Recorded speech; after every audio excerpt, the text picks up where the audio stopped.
ចិត្តលុបលេខធ្លាប់ទៀងតងក្នុងទូរស័ព្ទនៅតែរក្សាលេខដដែលគ្រាន់តែបដូរពីហានីទៅ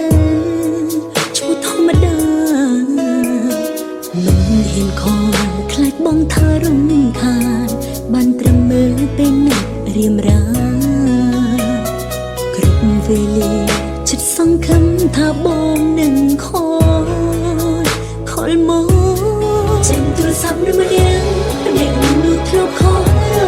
ធ្លាប់លើពីអមហើយគ្រប់ពេលគេខលមកចង់ឲ្យគេផ្ញើសារចង់ឲ្យគេខលមកដូចជាប្រយោគខ្លាំងប្រែក៏ពេញចិត្តស្ដាប់ចង់ខលតែគេឡើងតែខ្វះភាពក្លាហានបានត្រឹមតែរងចាំតែឈឺចាប់គ្រប់ពេលឃើញទូរស័ព្ទអារម្មណ៍ប្រាប់ថាធ្លាប់ស្រឡាញ់គ្នានឹកខ្លាំងណាស់នឹកម្នាក់នោះ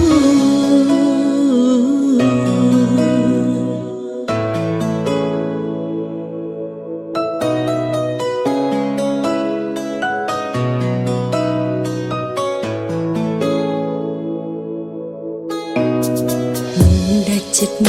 លុបលេខធ្លាប់ទៀងតងក្នុងទូរស័ព្ទនៅតែរក្សាលេខដដែលគ្រាន់តែបដូរពីហានីទៅឈ្មោះធម្មតា